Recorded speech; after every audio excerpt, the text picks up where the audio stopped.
Investigators, Mike Evans again with episode 43 of Australian Private Investigator, Government Investigator and Corporate Investigation Weekly News. Well, it's almost the end of school holidays, and if you're a grandparent like me, you probably had a lot of fun with the grandchildren running around playing that new Pokemon game that they electronically project those little Pokemons and the kids catch them.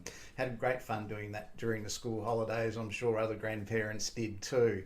So I really enjoyed it because it's a healthy activity. You know, they're not out there getting into mischief and doing wrong things. I'll be back in a minute.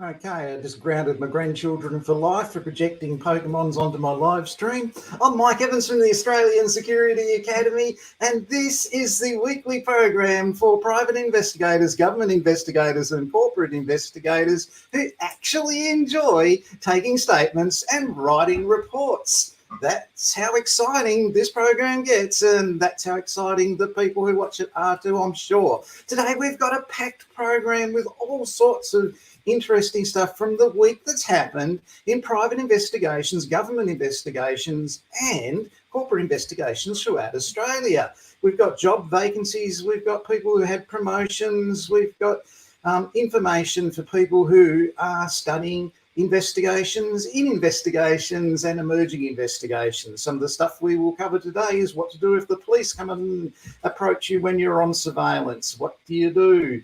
And what kind of circumstances will they approach you on? So we answer that question from Andrew. We're going to look at, Crime Fiction Friday. Emily Webb's new broadcast went up yesterday. So I hope I've got it right here. You can listen to it now. You can stop watching this show and go to Emily's Crime Fiction Friday and see this week's novel is from Natalie Conyer. Really enjoyed that one. Emily interviews authors who make fiction about crime and who write about that. Emily's a great interviewer.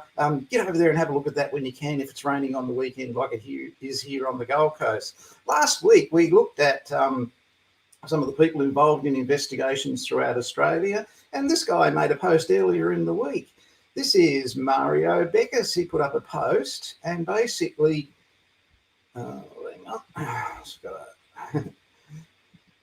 he put up his post on LinkedIn. Now, his post was about investigations in the intelligence cycle and using the language of the area that you're working in. Now, he got 108 interactions with that post. Mario was attacked viciously last year. He doesn't know that. By an investigator who was trying to do racist stuff against poor old Mario. Mario's really good at what he does. He's a great investigator down in Sydney. He busts his guts to promote excellence in the industry, and that's a really great article. Well done, Mario. We had an interview with him on one of our earlier episodes, and you can watch that. You'll see a picture of him if you look through it. Really great guy, Mario, and a really great article.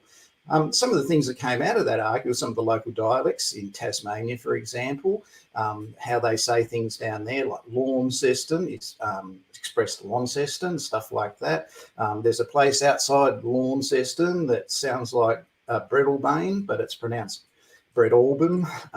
It really is. There's some interesting stuff. It's like you go to Victoria and they say Mal instead of Mall, alphabet instead of alphabet, and everything's grouse. So Mario's talking about that in investigations, interrogations and statement taking. So a great little article there by Mario if you get a chance to have a look at it.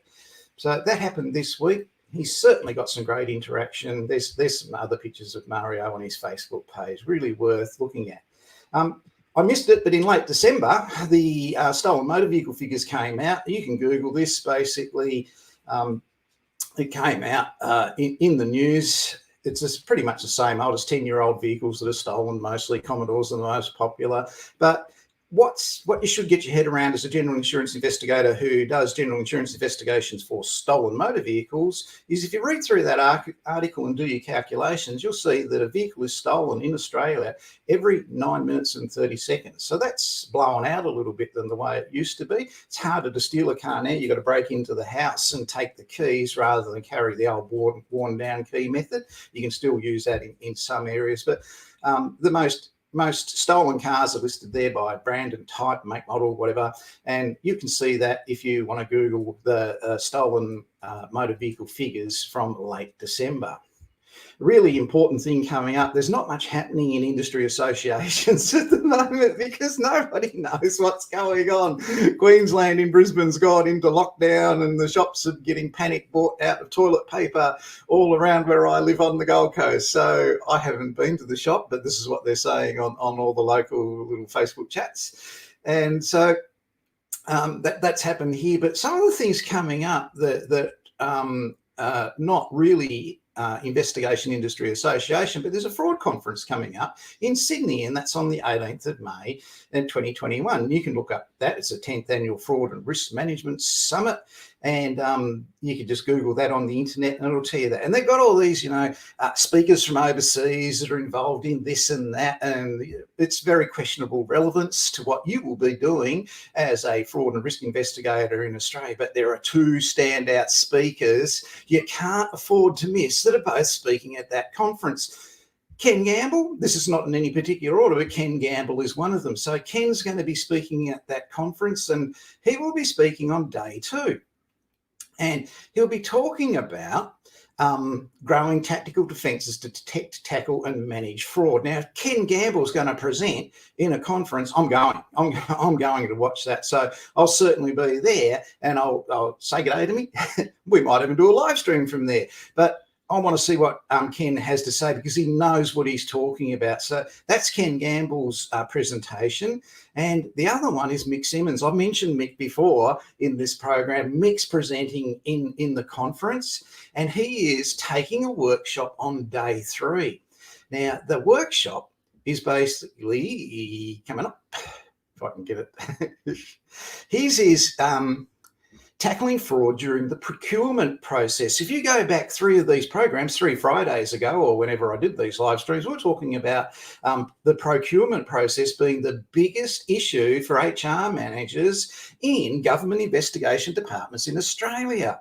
So here's Mick Simmons at this conference taking a half day on that subject, and he knows what he's talking about. So that's something, again, I would like to go and see. So I would certainly pay to go to a conference to see Mick Simmons present and to see Ken Gamble present. So, it doesn't matter which one, but if you can get to see both, one's on day 3, one's on day 2. So this certainly can manage that time. I'm not advertising the risk management conference. I'm advertising the fact that these 2 guys know what they're talking about. They both hold Australian Security Academy qualifications. Don't worry about that. Both of them do. And they've got them on their LinkedIn profile. You can see all about Mick and Ken on LinkedIn. They don't prolifically post on there, but you can see more about them there. But they're at the Fraud Summit. And as far as I'm concerned, that's something I'd go to. I don't know what the future of conferences is going to be, the way this COVID thing's going. One person got it in a hotel quarantine and they've shut Brisbane down. That's kind of strange, but who knows? Anyway, moving right along so we can keep it going. On the Gold Coast this week, what has happened is there's been a complaint about corruption there on the Gold Coast City Council, and that's being investigated by the CCC. That's the Queensland State Government Corruption Investigation Organisation that's trained by the Australian Security Academy, and their investigators hold Australian Security Academy qualifications. So that's happened on the Gold Coast this week, something we'll keep in mind. The last time I did this, it was about V-Line. It was just the rumours that something in V-Line in Victoria wasn't right, and then the lid blew off that. So who knows? This might be okay. I don't know. It's something worth watching. Apart from Mario and Ken and Mick, a big mover and shaker in Melbourne this week, Shay Roberts was made head of fraud and risk at AMP. Good on you, Shay. Well done. AMP have made the right decision engaging Shay in that role. I really was pleased to see about it when I read that on LinkedIn. She's a member of Private Investigators Australia on LinkedIn, Shay is, and here's her LinkedIn profile, and it shows her Australian Security Academy qualifications. Well done, Shay. That's a really big achievement, great role, and something that only AMP and their clients are going to benefit from. It was really good to see you there. Last week, I spoke about a SHAM operation of industry associations where one insurer has put on the jackboots and told everybody they've got to become members of industry associations to comply with the Hayne inquiry, but then they watered it down and said, oh yeah, but one of those associations can be an American one. And America doesn't have anything to do with the Westminster system like we have here, and their quasi-cops over there and all that sort of thing. And it made people actually get in touch with you and raise some issues. They said, that's a sort of like a sham. It is, yeah, that's what it is.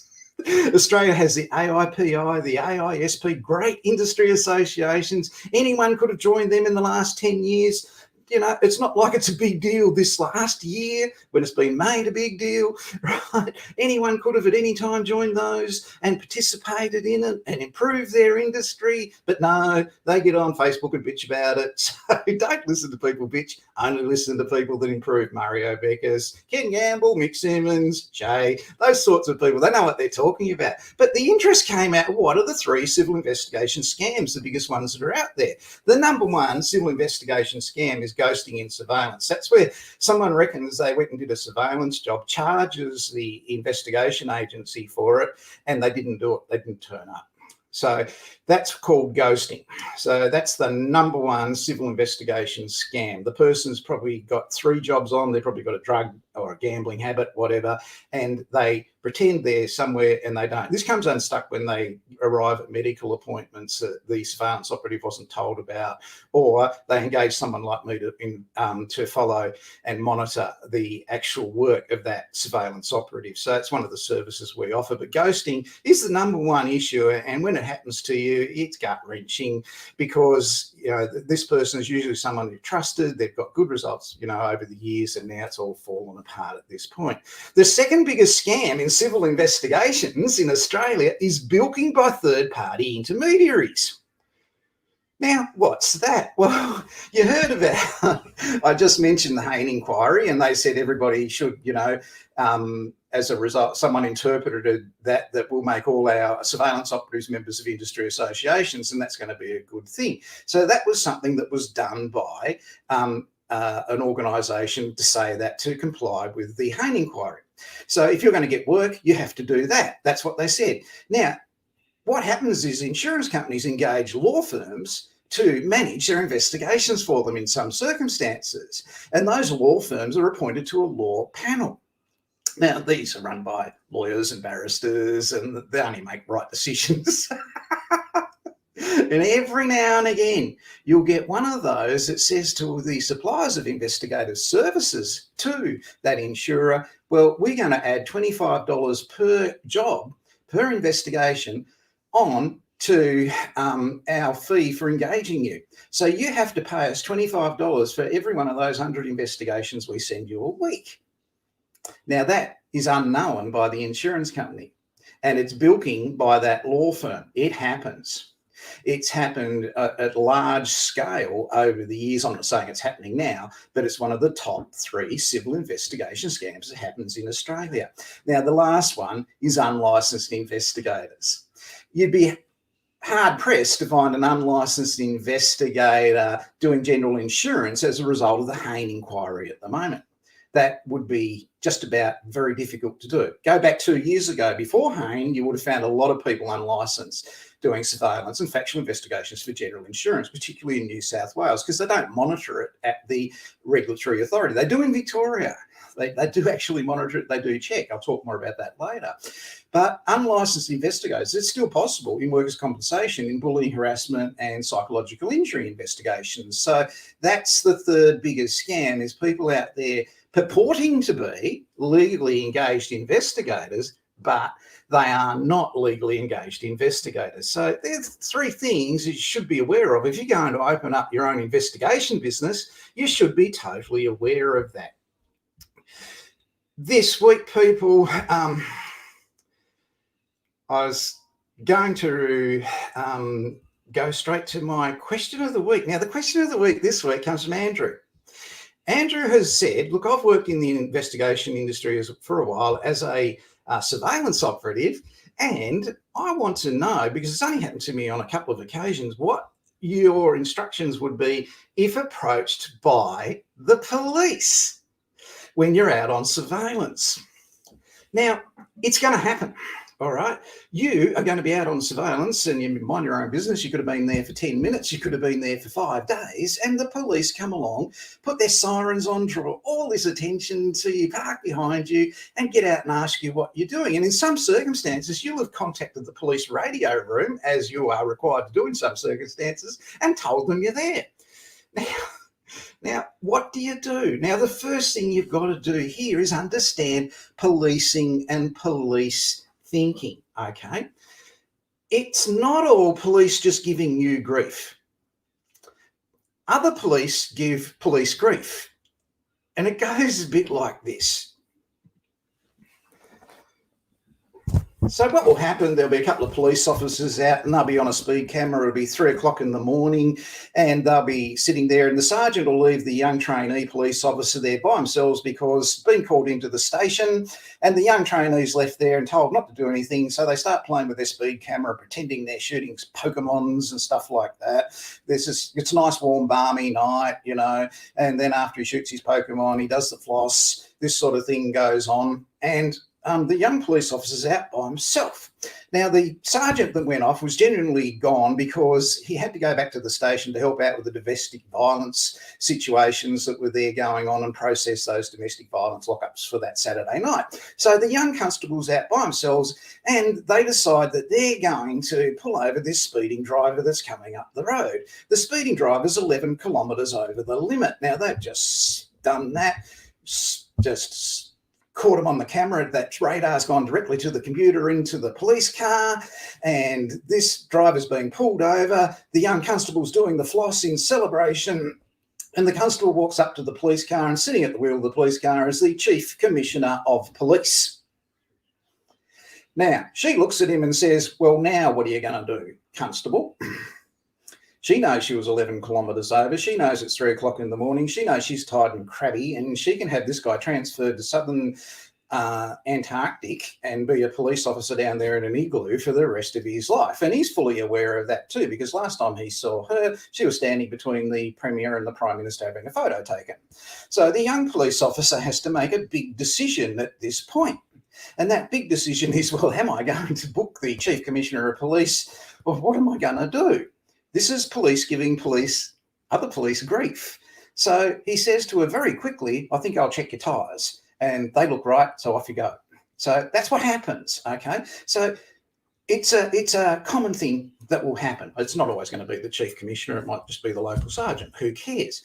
But that's the police's situation. You've got to put yourself in their position. They got all this grief from other cops. They've been called out to see a person in a car who's there by themselves. Now, it's dangerous. What if that person's armed? They don't know. So they've got to come and knock on your door. And if you go off your nut when they come and knock on your door of your vehicle and say, mate, what have you been doing? You can't do it. So let's have a look at the situations the cops are going to come and approach you when you're on surveillance. Now that is a great question. There are two major situations when the police call. The first one is when you're on surveillance in the field and they come up to you with lights flashing, park behind you, draw a whole lot of attention to you when you don't need it, and Senior Constable Harasser says to you, mate, what were you doing parked back there all morning since 5 a.m? Now, you can't be like our friend here with shifty eyes and consider your answer. You must have an answer. The second time when the cops call, when you're a surveillance operative, is when you're at home at night. Now, they come and they do a big dramatic arrival, put their hat on. That's actually in the police academy training. And it might be okay. It might just be really bad news. You might not be in trouble. But if you are confronted by the police in your own home at night and they're asking you a whole lot of questions, you must know what to say and what to do. So what you've got to do at all times, people, is you must follow your organisation's process, policy and procedure for police interactions. That's the number one thing you must do. Now, you're going to be told that when you are inducted into the workplace where you're going to be doing surveillance. So they're going to say to you, our promotion policy and process, policy and procedure for interacting with police is this. When you go into this suburb, you must ring them up and tell them that you are there.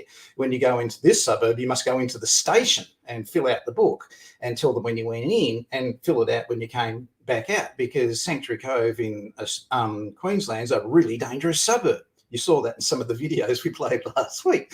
So they have a process, policy and procedure for your interactions with police.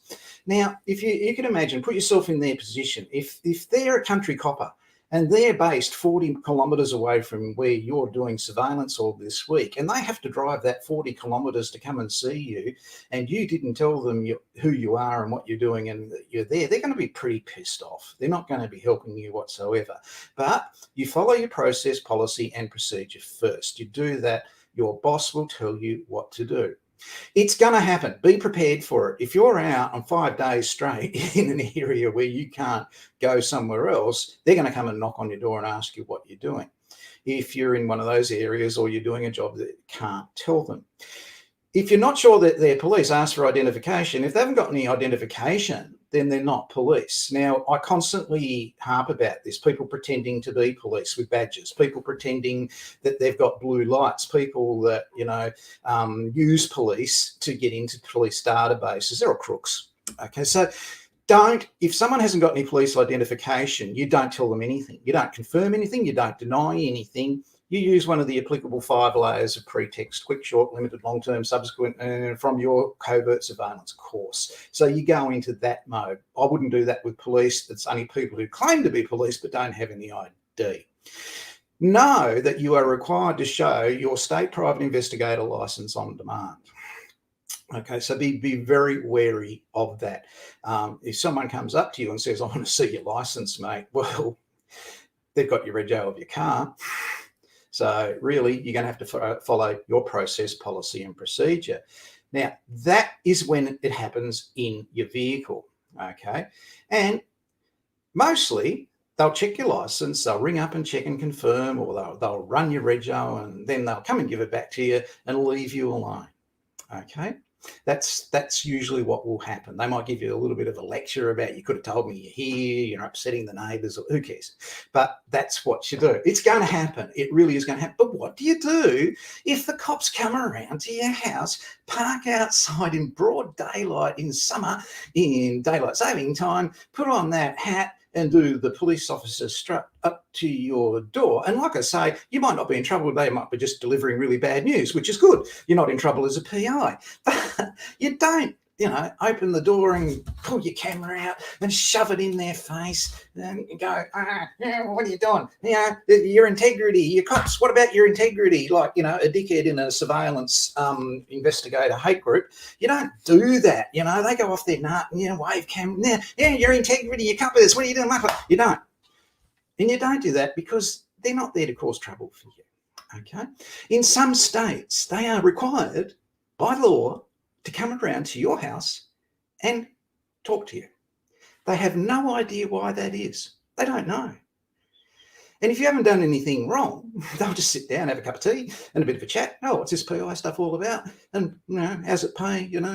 Give a shoot anybody, that sort of thing. And off they go. They're quite happy. You didn't need to be a dickhead, right? So just because other people do that in Facebook hate groups, it doesn't mean that's how private investigators operate on surveillance in the field, all the rant and rave like Rumpelstiltskin and disappear through the floor in a whirlwind of emotion like the Tasmanian Devil cartoon. So you don't do that. You cooperate with them, you talk to them, and understand that in some states they have to do that. They haven't got an ulterior motive. So that's very important. Put yourself in their position. If you really want to know what it's like, go up to someone sitting in a car that you see there for a couple of hours yourself and knock on the window and say, hey, mate, what are you doing? Now, don't get shot, because you might be, right? It's very dangerous. And a copper's not bulletproof, and they have to do it every day, 3 or 4 times. And they've got to go and knock on doors and do it, and do welfare checks. So keep that in mind. Follow your process, policy and procedure. Great question, Andrew, mate. You didn't video record it, but look, it was such a good question. I'm going to send out a coffee mug to you anyway, just so you can enjoy rubbing it in everybody else's face that you've got a coffee mug. These are the most stolen item out of investigation agencies in Melbourne and Sydney. Where there were dozens of them 2 years ago, there's none left now. Walk in there now, see if you see one. They're not there anymore. So certainly have a look for those. All right. And all you got to do is make a recording of your question and send it to me. Just quickly, people, we've got to have a look at one of our more popular segments of what we do here each week. And here. Just gotta let it go. I often sit and wish that I could just change my past. To think about you, Dad, there's so much shit that I could ask. Like, why am I still haunted by the day that you left? So here we go. You can see all these jobs on my Facebook page, but there's an employment relations investigation specialist wanted for the fireys in Melbourne. That is a regulatory compliance role, an investigative role. So have a look for that one. All of these positions vacant, people, you can see on this Facebook page. Australian Private Investigator, Corporate and Government Investigation jobs. Now, I don't put all the jobs up there. I only put 30%. I'm too busy, right? We've got students enrolling on an hourly basis in programs that we run. We've got 19 different programs. Now, I haven't got time to put up job vacancies. Anyone can go to Seek and have a look at it, but I put them up on this one so you can have a look at 3 years worth of past job vacancies and look at what they wanted and what's emerging trends, and you can tailor your application to it. So that's a Facebook page you go to for job vacancies. So here's one. This is actually a good one. It's an insurance assessor, carpenter supervisor, and it's in Sydney. So if you're a tradie and you've got plumbing qualifications or carpentry qualifications or any kind of like trade, electrician, that sort of thing, they're always looking for investigators in general insurance. So have a look at that Facebook page and you'll see that job there. Here's a job from MJ Kerrigan and Associates down in Melbourne. They're after surveillance and factual investigators. So that's on that Facebook page. Go and have a look at it. Kerrigan's a great investigation firm operating out of Melbourne. It tells you how to apply and what they're seeking. So, certainly it's an opportunity for you to earn an income as an investigator. They want factual and surveillance investigators. This one's for a senior manager of financial crime at AMP Life. Now, you saw Shay before. She's picked up the fraud investigation manager's job. And my word, AMP have made the right decision engaging Shay. But this one's for financial crime at AMP Life. So, again, look up that one on the Facebook page.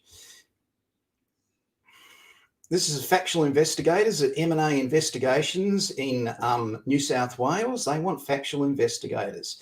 So this is one of the biggest investigation firms in Australia.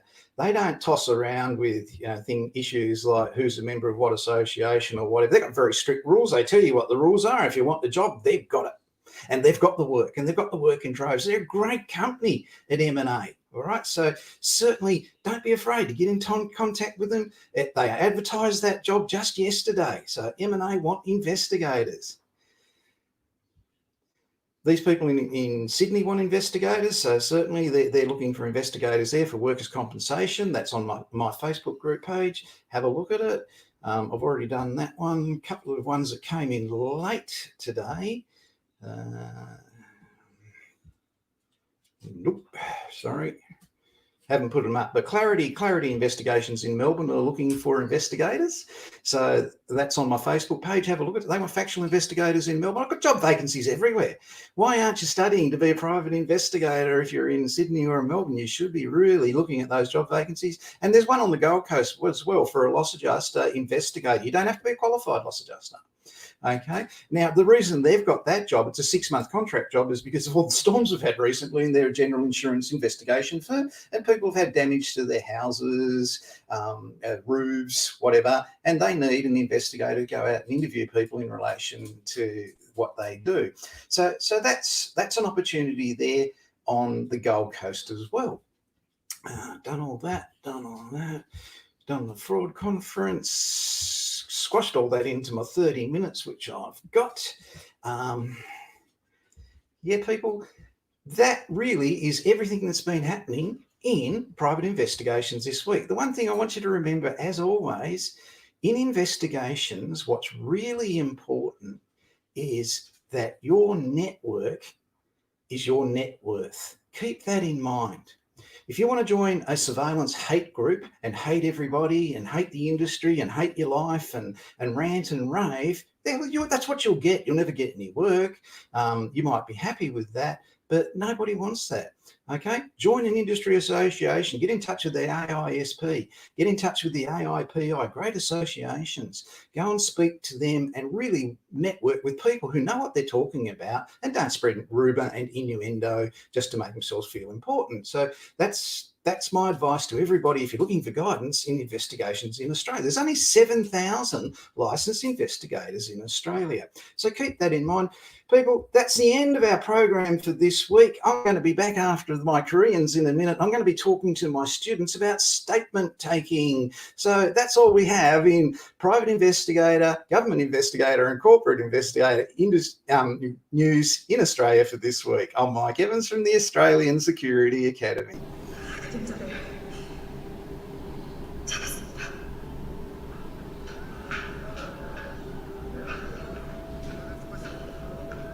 작전 종료. 전원 복귀할 것.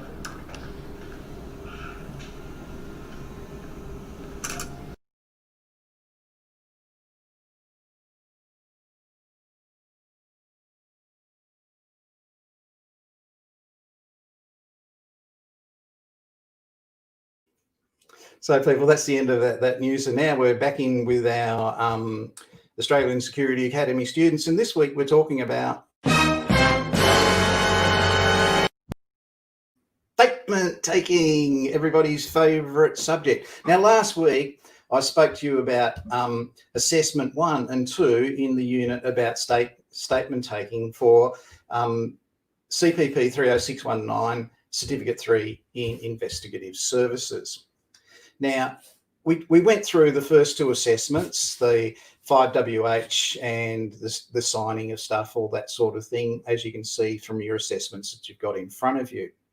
Now, with this one that we're talking about here, this is the third part. This is where you actually sit down with your witness and take a statement. This is a hands-on practical assessment. It evokes learning. So you must, given those 18 choices of things to take a statement on from your witness, give them the choice. They'll decide which one it is. Give them a minute to think about it. Sit down with them and type a statement as guided by those 3 example ones you've got. So those 3 example ones are numbered paragraph statements with an opening and an ending, and you've got to use that opening and that ending, and you've got to do it in that format. Now, you don't take a statement from anyone unless it's on a serious matter. Okay, now, when you watch those TV shows with the police TV shows on television, you see them kick down the door and people want to give you a course on that in investigations in Australia, kicking the door down and arresting the bad. You don't do it in civil investigations. So we take statements from witnesses. Those TV shows, you see them do records of interview and interrogate the guys, you know, and the girls, the bad guys, and they've got them in the handcuffs in the room and they're playing good cop, bad cop, and they do it. We don't do that when we're taking statements. We've got witnesses that have information that saw what happened at the time, were there. There's no argument, they saw it, and we've got to get a detailed statement from them. So, you know, on those TV programs, they say, oh, yeah, well, there was one witness. Yeah, he's clean, except for a couple of traffic tickets. That's as exciting as police TV shows can be about taking statements. I get a little bit more excited than they do.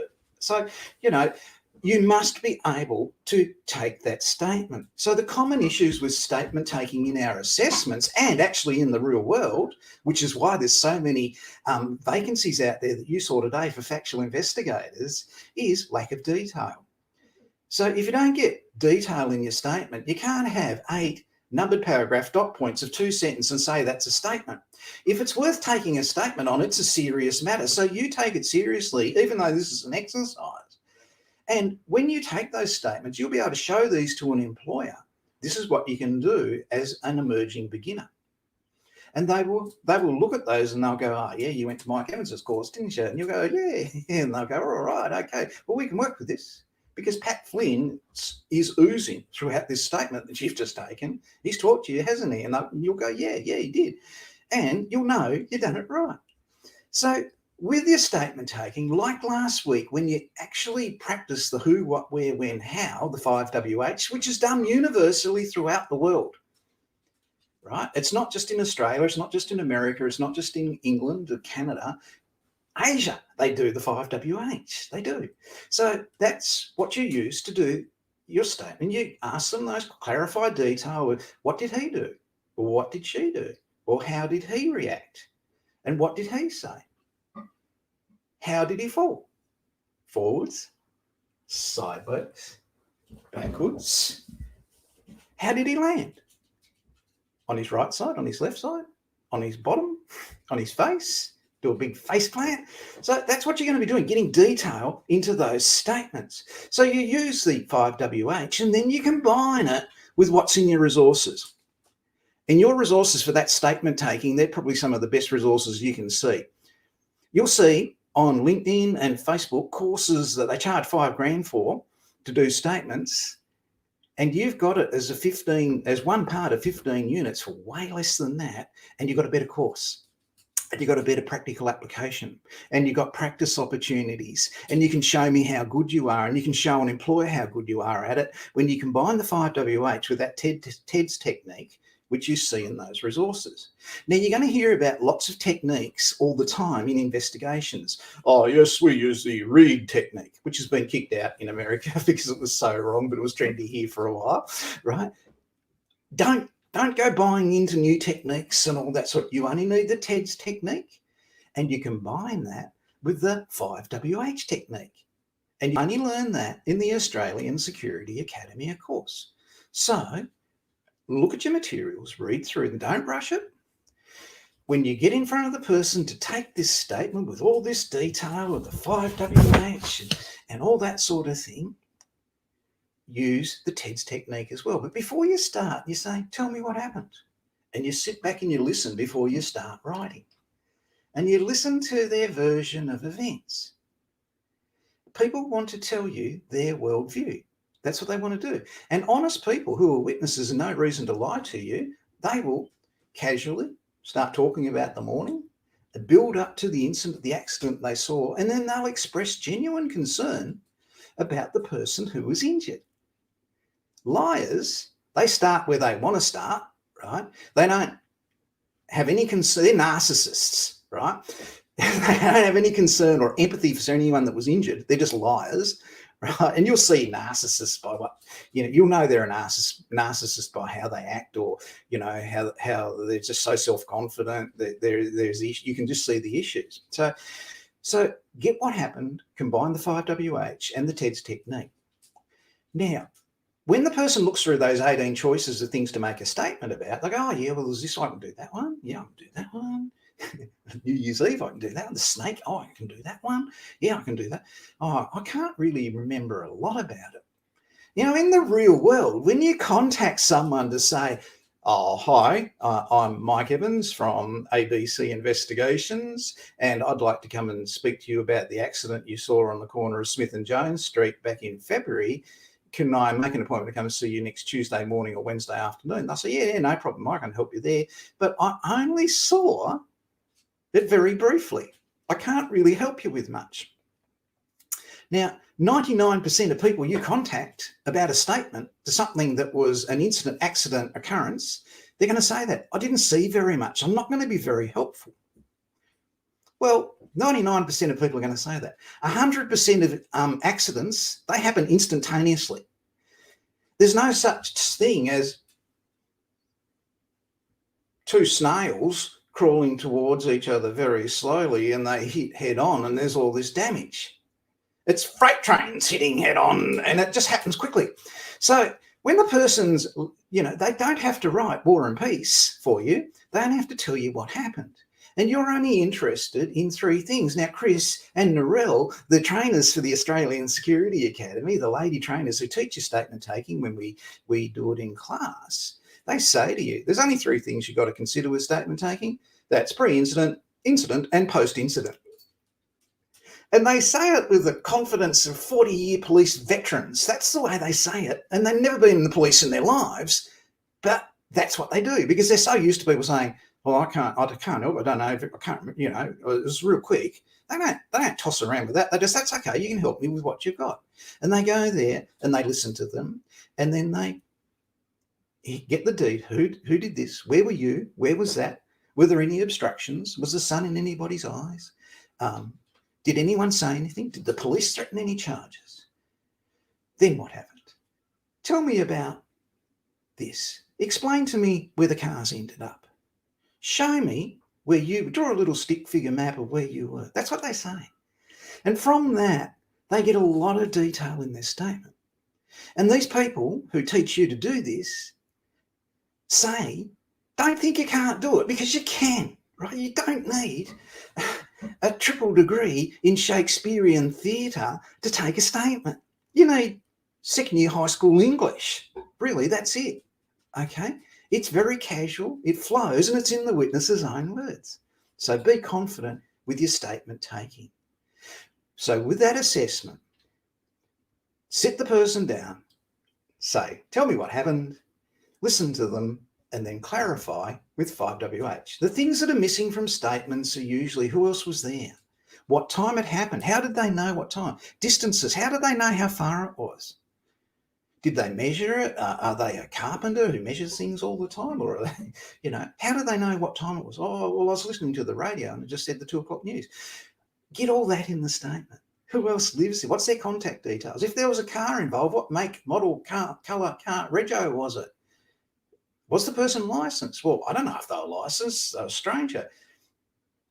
Is your husband who was driving who caused the accident live? Yeah, he is. Okay, good. How long's he been licensed for? 45 years, whatever. Get that information into a statement. The employers you just saw today who are screaming for you to go and work for them and they want to pay you a lot of money, right? They want you to have detailed statements. Ball's in your court, people. If you can take a statement, you can earn a very good living and operate in your own hours as a licensed private investigator in Australia. That's it for this week. I'm Mike Evans from the Australian Security Academy, and thanks for watching. Oh, I'm shagged. Oh boy. See you next week, people. Thanks for watching.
Bye.